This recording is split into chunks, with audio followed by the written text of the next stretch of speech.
The sun was just beginning to sink behind the skyline of Santon, casting a soft amber hue over the polished glass of high-rise buildings. Inside her minimalist luxury apartment, Lorado Makona stood frozen by the window, the sleek black envelope still trembling slightly in her hands.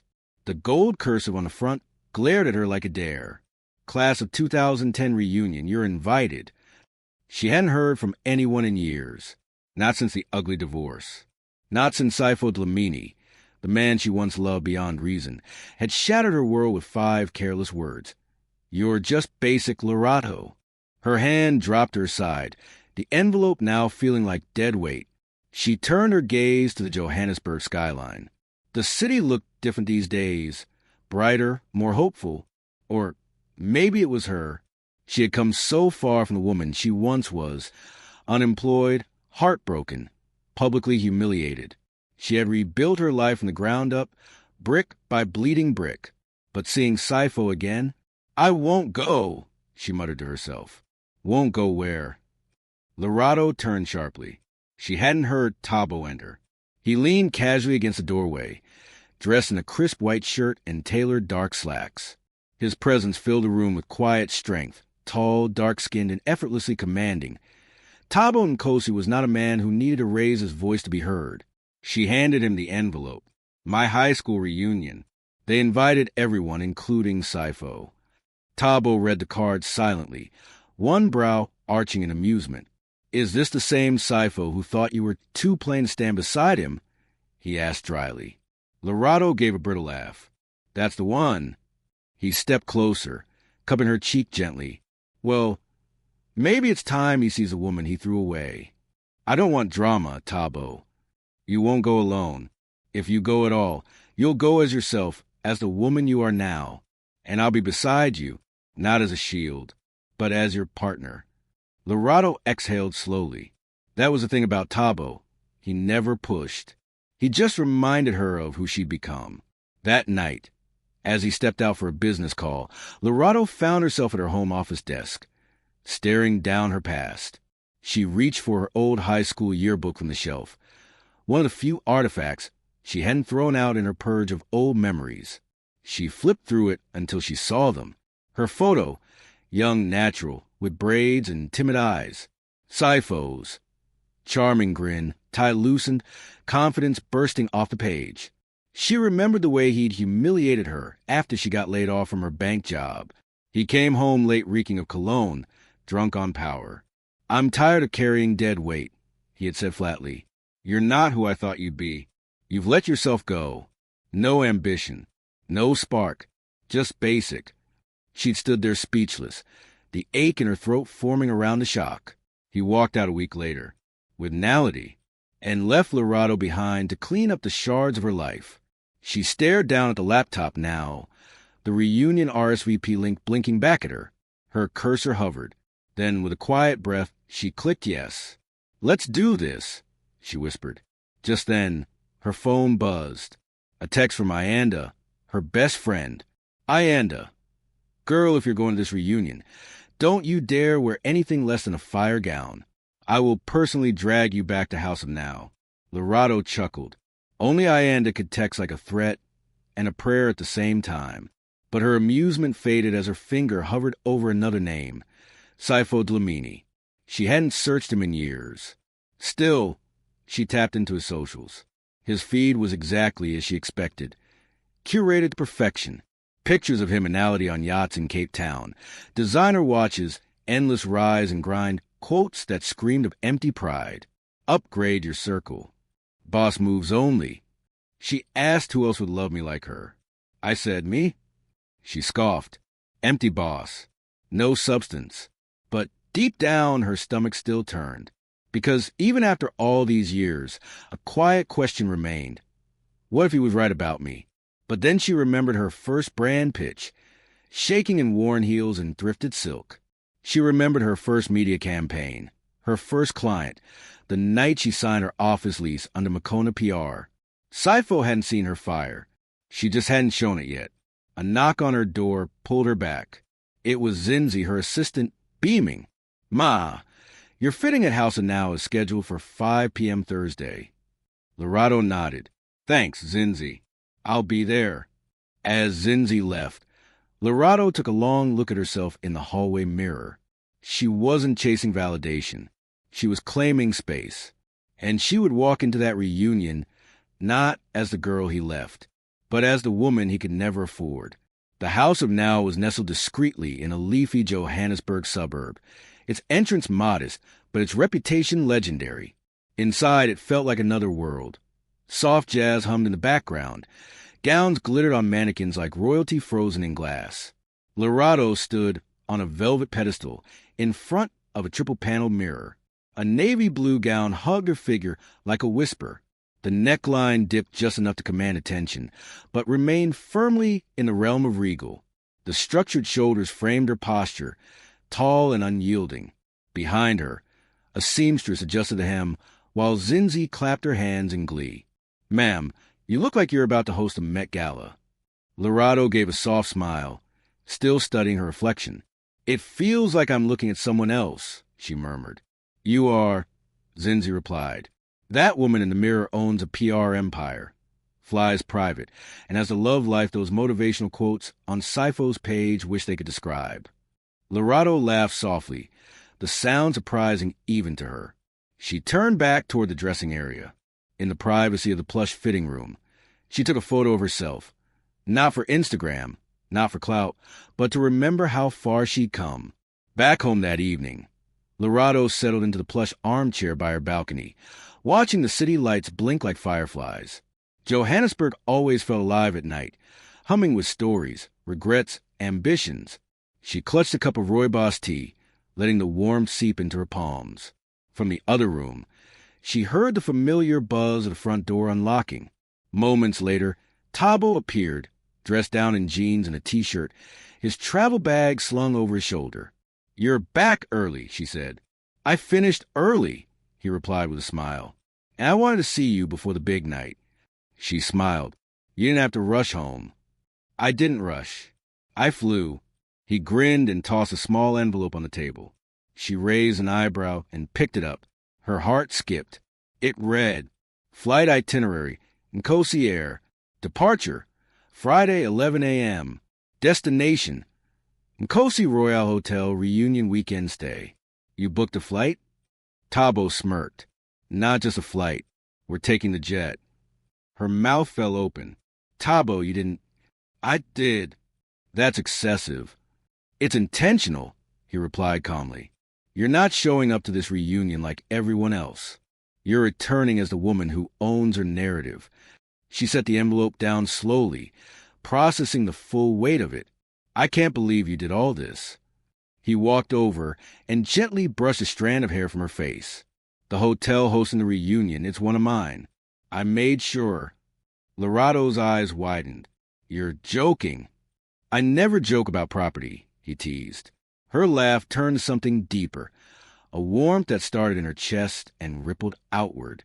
All those years Sipho had made her feel small, like she didn't belong in the room she helped him build.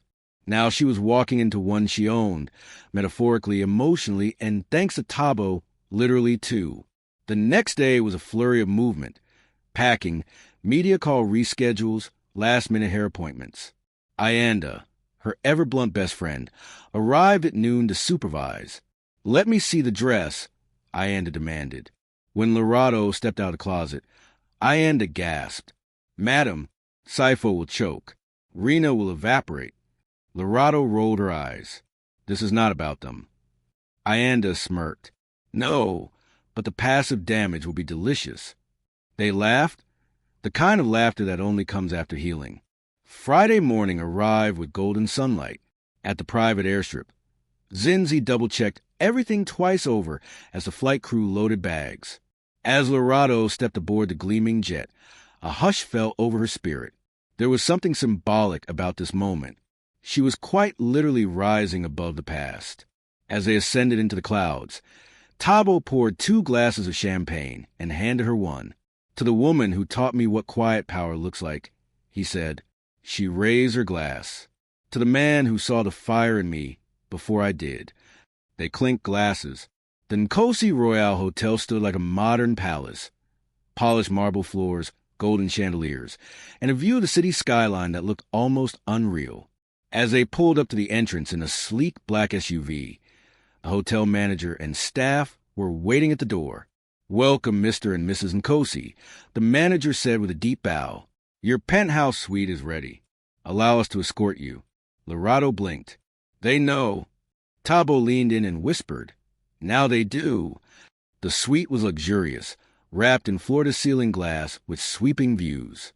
As she stepped out onto the balcony, she felt the air shift. This wasn't just about attending a reunion. It was about reclaiming her story. That night, as she lay in the suite's plush bed wrapped in a silk robe, her phone buzzed. It was a message from Zinzi. "Ma'am, the reunion committee just published tomorrow's guest list. Saifo Dlamini and Naladim Simang have RSVP'd. They're arriving in the morning." Lorado stared at the screen, then locked her phone. She rolled over and looked at Tabo sleeping beside her. She wasn't afraid. Not anymore. Tomorrow wasn't a confrontation. It was a coronation. The ballroom of the Nkosi Royal Hotel shimmered like something out of a royal dream. Golden chandeliers sparkled above. Soft jazz music filled the air, and tables glistened with crystal flutes and folded linen napkins.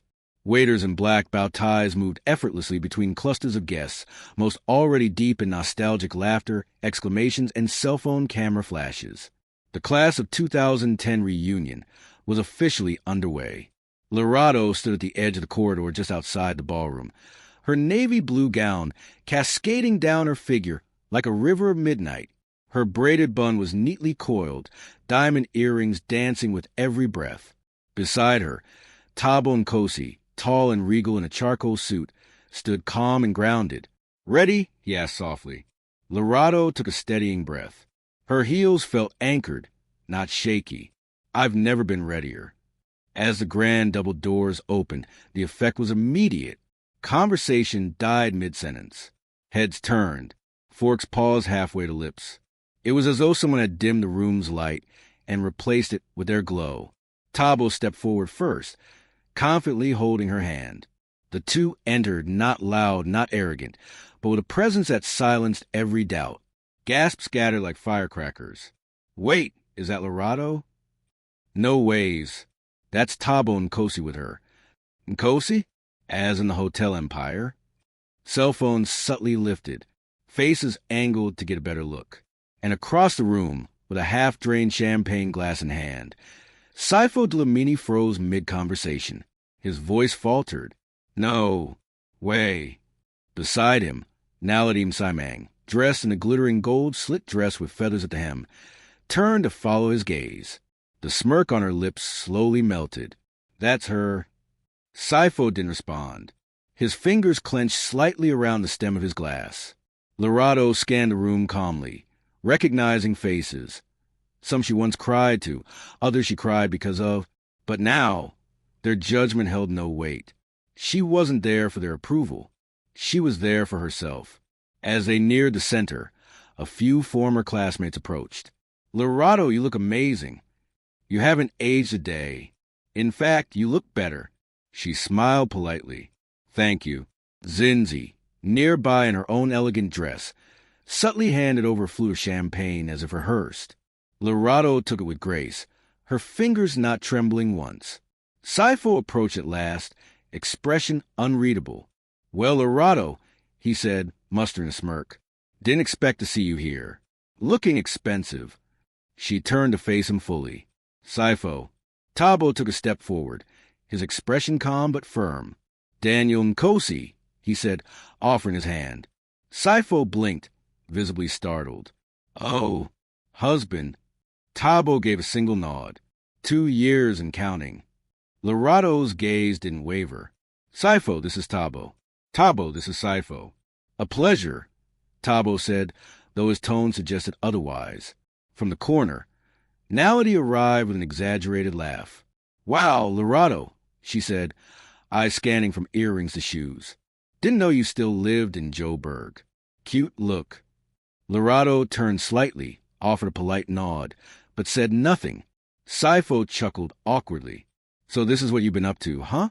Impressive. I always said you had potential." Tabo's brow lifted. Funny, he said smoothly. I married her because she wasn't potential. She's power. The silence that followed was brief, but deadly. Nality's smile cracked. Sipho's jaw twitched. A few guests nearby who had tried to look uninterested now leaned in, phones hovering slightly lower but still rolling. Lorado took a sip of champagne. Excuse us, she said gracefully. We'd like to greet a few others. Tabo nodded in parting, and together they drifted into the crowd, unbothered, untouchable. Behind them, Sipho's confident facade began to crumble. She's just showing off, Nality muttered under her breath. Sipho said nothing, because deep down he knew it wasn't just a show. It was a statement. Near the photo wall, groups were gathering for pictures. School cliques reassembled like puzzle pieces in front of a custom class of 2010 banner. The photographer called out, "Can I get a shot of you too?" Lorado and Tabo posed naturally, her hand resting gently on his chest, their smiles soft and effortless. The flash clicked, and that was the moment. One classmate posted the photo on Instagram with the caption, "From basic to billionaire queen. Lorado Makona, everyone." Within minutes, the post began to circulate through private class group chats. Yo, Lorado glowed up. She married Tabo Nkosi? Wait, wasn't Sipho her ex? Lol, God Lorado, locate me. Nality's phone buzzed repeatedly. She stared in horror at the trending post. Sipho leaned over and saw the screen. The comments hit like daggers. This is what healing looks like. Imagine leaving this for feather skirts and captions. This isn't just pretty, she's poised. Nality's mood soured. They're laughing at us. Sipho pretended not to care. Let them. We didn't come here for validation. But his eyes betrayed him. He kept refreshing the post. And each new comment felt like a public verdict. Lorado had risen, and they were the ghosts of her past. Across the room, Lorado and Tabo greeted Ayanda, who had just arrived, vibrant in Ankara silk. You look like the closing statement at a Supreme Court trial. Ayanda teased, fanning herself. Guilty as stunning. Lorado laughed genuinely this time. Just wait till dinner starts, Ayanda whispered. Rumor is Sipho's planning to make some speech. I'm not worried, Lorado said calmly. He can talk all he wants. Tabo squeezed her hand. And we'll let your success do the answering. As the live jazz faded into mellow background tunes and dinner began, Lorado sat tall, basking in peace. The room was filled with laughter, clinking glasses, stories from a past life, but her heart no longer lived there. This was a moment of reclamation. She wasn't the girl he left. She was the woman he'd never forget. And as the lights dimmed for the evening's formal toast, a storm brewed not in her, but in the man who once mocked her and now sat watching her light from the shadows. Tomorrow's spotlight would only get brighter, and she was just getting started.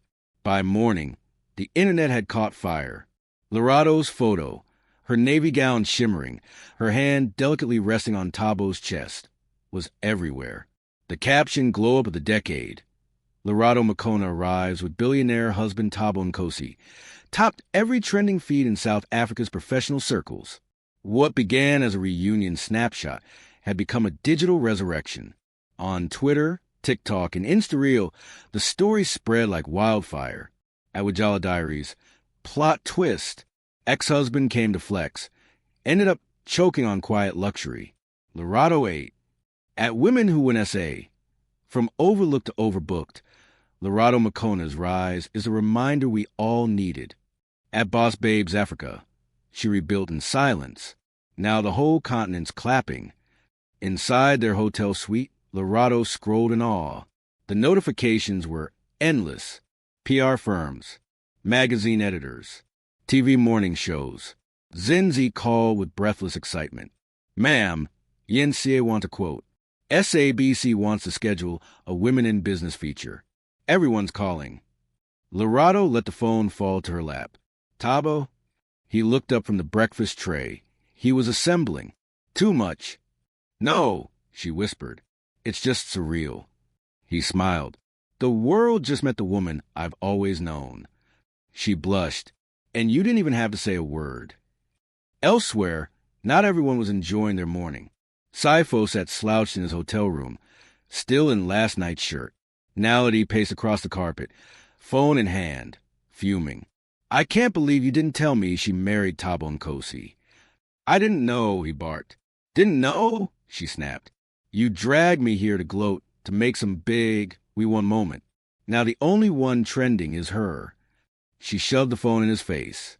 Read the comments. Nality who? Sifo lost a queen and bought a feather. He swatted the phone away. Don't be dramatic. She scoffed. You used me, Sifo. I was just a sparkle to parade around to try and make your ex jealous. That's not true, he lied, but the crack in his voice betrayed him. Later that afternoon, as guests gathered by the poolside for lunch, Lorado made her way through the hotel lobby. She was still glowing, but grounded. Her old classmate, Busi Malungu, spotted her from across the lobby. Lorado, she said, approaching slowly.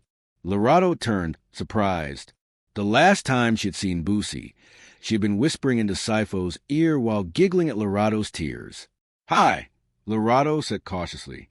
I just wanted to say I'm sorry, Busi murmured, eyes misty. Back then I was cruel.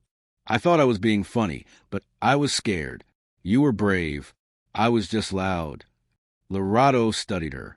It takes strength to apologize, she finally said. I've got a long way to go, Busi replied. We all do. And with that, a door cracked open. Not for friendship, perhaps, but for growth. That evening, the formal reunion dinner was hosted in the same ballroom as before, but the energy had shifted. Everyone now knew the story. And everyone now knew that Sifo Dlamini, once the golden boy, was no longer the centerpiece. He arrived late, visibly flustered, tugging at the collar of his linen blazer. Nality was nowhere to be seen. As Lorado and Tabo were ushered to the center table, classmates leaned in to greet her. She smiled, exchanged pleasantries, but kept her poise. The night's MC tapped the mic. Before we begin the dinner, we invite anyone to offer a few words of reflection from the past and the journey since. Sifo stood. Murmurs rippled across the room. Tabo stiffened slightly. Lorado simply took another sip of wine. Sifo cleared his throat. I just want to say, this reunion reminds us how far we've come. Some of us have grown, some of us have transformed. He looked directly at Lorado. And some of us have shown the world that success is the best response. The crowd was silent. Lorado, he added with a forced chuckle, I always knew you had it in you. Tabo raised an eyebrow. Lorado smiled, cool and unreadable. Thank you, Sifo, she said evenly. That means a lot coming from someone who once said I had no spark. Gasps. A few chuckles. Someone near the bar murmured. She said that with her whole chest. Sifo flushed, forced a smile, and returned to his seat, thoroughly defanged. After dinner, Lorado walked with Ayanda toward the outdoor lounge for dessert. That was a mic drop, Ayanda whispered, grinning. But also you handled it with more grace than I would have. Lorado chuckled. Healing lets you control the volume. I didn't come here to clap back. I came here to walk forward. Ayanda nodded. Speaking of walking forward, you know Sifo tried to pitch to Tabo's hotel group last year, right? Lorado stopped. What? Yeah. Remember that boutique hotel Sifo was bragging about a while ago? He tried to pitch it to Nkosi Holdings. The pitch deck was weak. Tabo rejected it. Lorado blinked. He never told me. Ayanda smirked. Because kings don't need to gloat. They just win. The revelation sat heavy. Sifo hadn't just lost her. He had, unknowingly, ended up in the shadow of the very empire he mocked her for trying to build. Back in the ballroom, Tabo was speaking with the hotel staff when Lorado returned. You didn't tell me, she said softly. About Sifo's pitch? He shrugged. Didn't think it mattered. She smiled. It doesn't. But thank you for letting me be the one to shine. You never needed my spotlight, he said gently. You were always the sun. From across the room, Sifo sat watching them. Alone now, Nality had packed her things and checked out. His phone buzzed with more comments, more viral photos, none with his name. And in that moment, As the dessert platters were served and the laughter rose again in the ballroom, Sifo Dlamini understood. He hadn't just lost a woman. He'd lost history. He had tried to rewrite it. But she was the one holding the pen now. The night air outside the Nkosi Royale Hotel was cool, draped in a soft breeze that rustled the linen curtains of the open balcony doors. Inside the penthouse suite, Lorado stood barefoot on the marble floor, sipping rooibos from a delicate porcelain cup. Below her, the city shimmered, alive, pulsing, unaware of the emotional war being quietly won above it. The reunion had wound down. Guests were trickling into ride shares, some carrying takeaway dessert boxes, others already uploading final group selfies. But the ballroom hadn't emptied completely, and neither had Lorado's heart. She walked out onto the balcony, her silk robe catching the wind, her navy dress now resting on the chaise lounge behind her.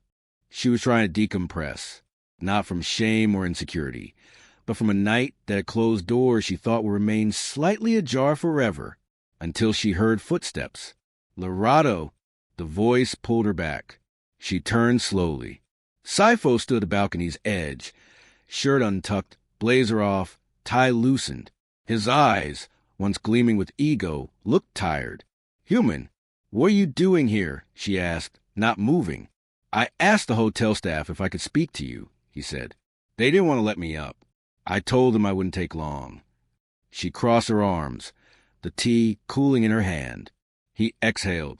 "I needed to say something." Lorado remained quiet, gaze unreadable. "I messed up," he began, voice low. "You were always solid. You were always more than I saw." She raised an eyebrow. "You think I didn't know how good I had it?" he continued. "I was too busy chasing applause from strangers. I thought excitement meant worth. Nality was loud and fast. But she never saw me like you did. Never believed in me like you did." Lorado tilted her head. "So what is this, Sifo? Regret? Tour?" "No," he said quickly. "Just truth. I don't expect anything. I realized tonight, watching you, how deeply I underestimated you." She took a breath and set her cup down on the railing. "Sifo," she said evenly, "you didn't lose me because you didn't know my worth. You lost me because you didn't care to learn it." His eyes lowered. "I believed in you," she continued. "Stayed up building your pitch decks while you partied.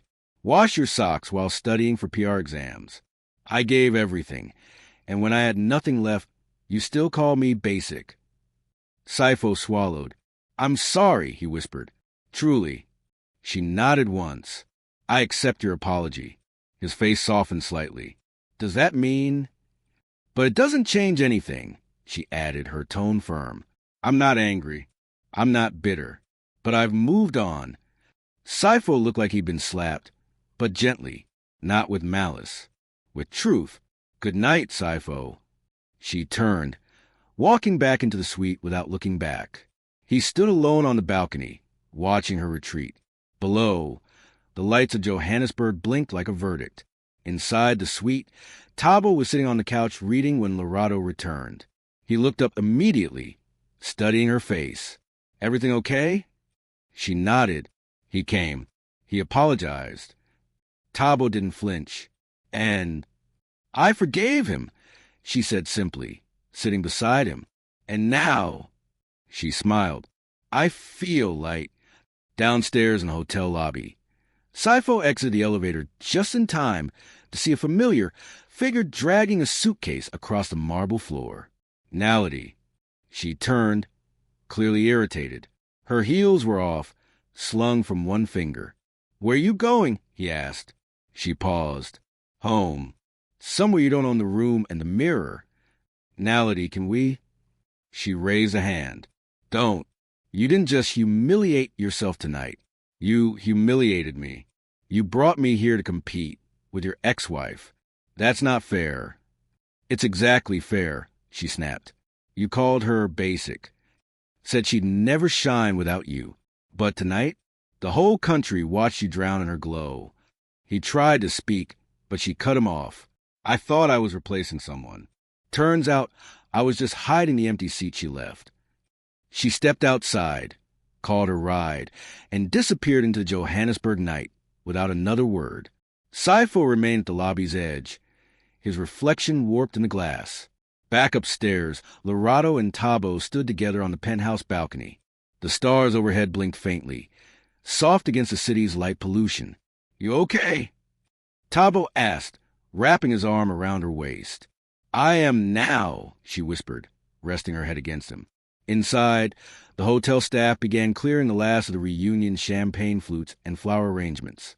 Across the city, the viral photo of Lorado and Tabo had now made it to LinkedIn, where business leaders praised her elegance, resilience, and transformation. She had been the girl who was left.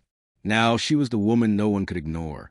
Back inside the ballroom, the reunion MC raised the mic one last time.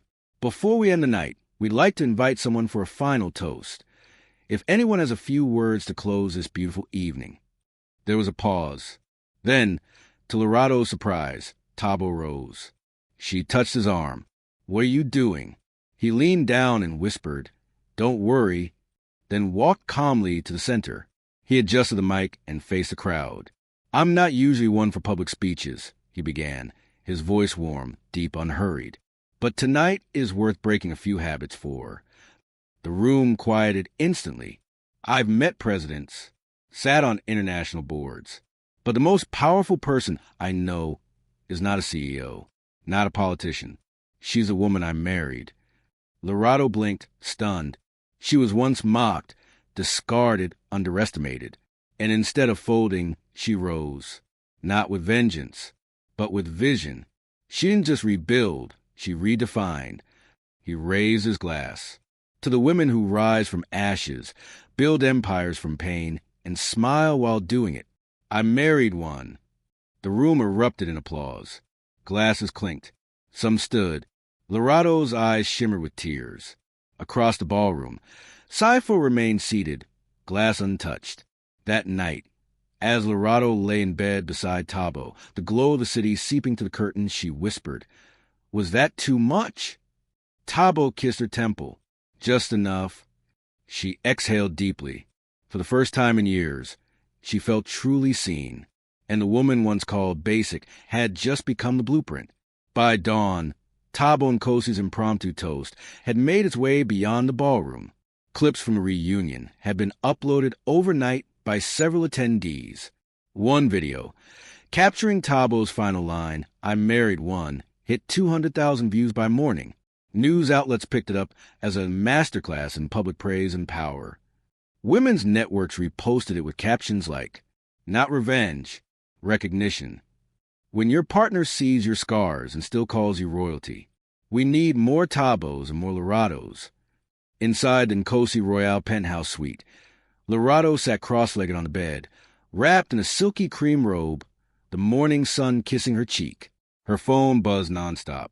Media invites, brand endorsements, interview requests.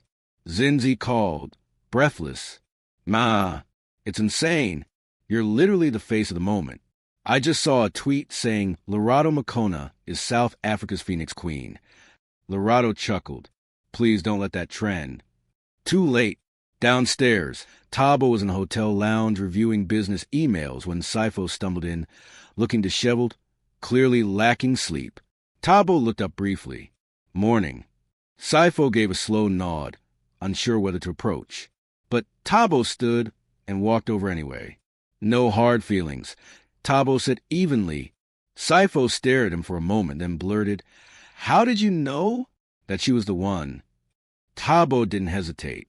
"She never needed to impress me. She just needed space to heal. I gave her that, and she gave me everything." Sifo's throat tightened. "She ever talk about me?" he asked softly. "Sometimes," Tabo said, "mostly when she needed to remind herself that survival wasn't enough. She wanted more than to recover. She wanted to thrive."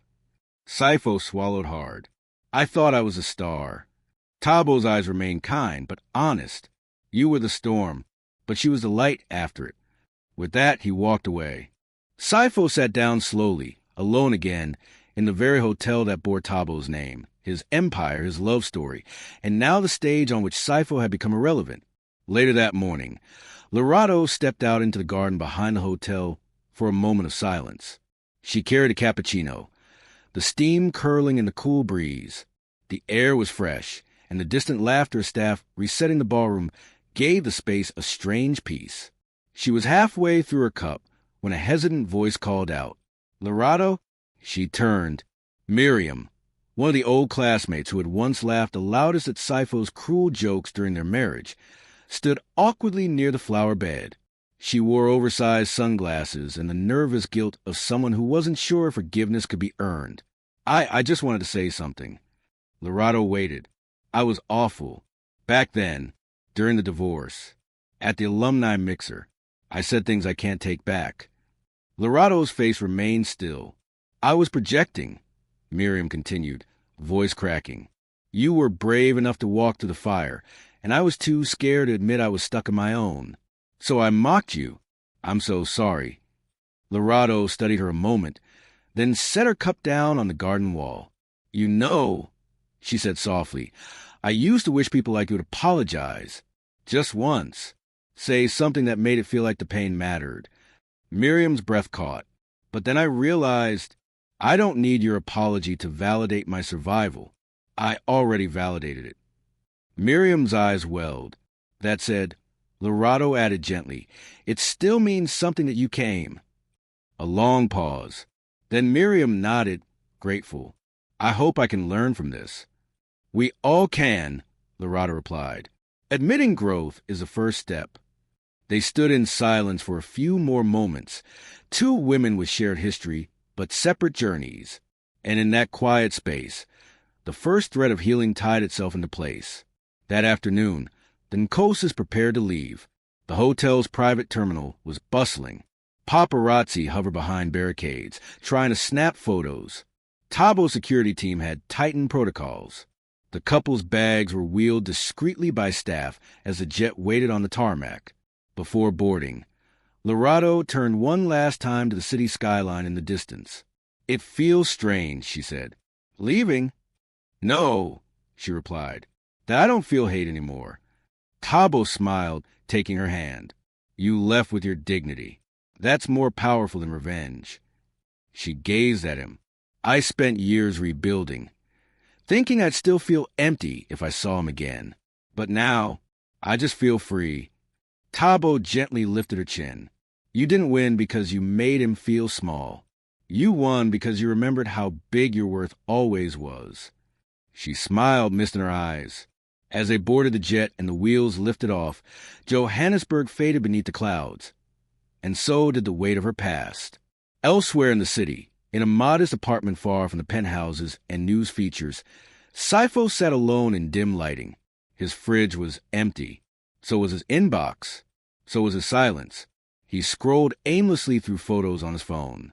One image stopped him, a picture of Lorado from 6 years ago, back when she wore thrifted suits and packed his lunch before her job interviews. She had looked at him like he was everything, and he, in return, gave her nothing but doubt. He whispered into the room, I didn't know she was gold. But it was too late. He had melted it down for 10.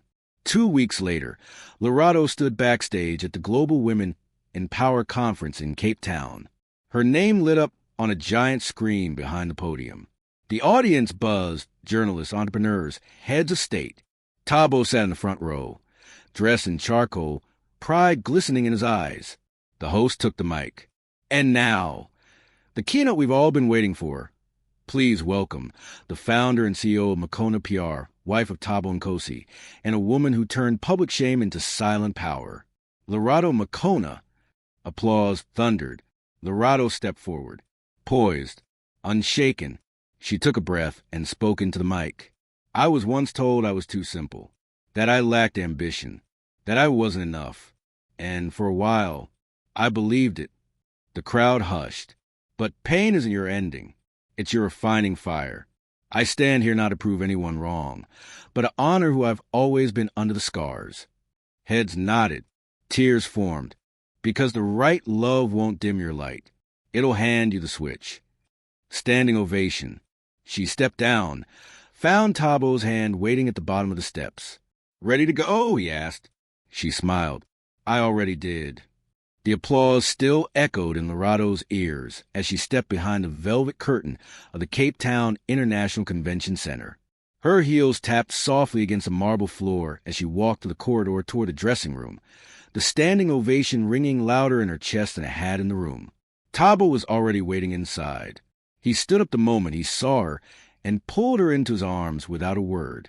The embrace was gentle but grounding, the kind of hug that said, "I saw all of you and I still choose you every day. You were brilliant," he whispered into her ear. She let out a breath she didn't realize she'd been holding. "I didn't cry." "You didn't need to. You made them cry." She pulled back, eyes misting with pride. "I wasn't trying to prove anything." "I know," he said. "That's why it worked." Later that night, back at the hotel suite overlooking the harbor, Lorado sat on the balcony wrapped in a plush blanket. Her speech was already trending online.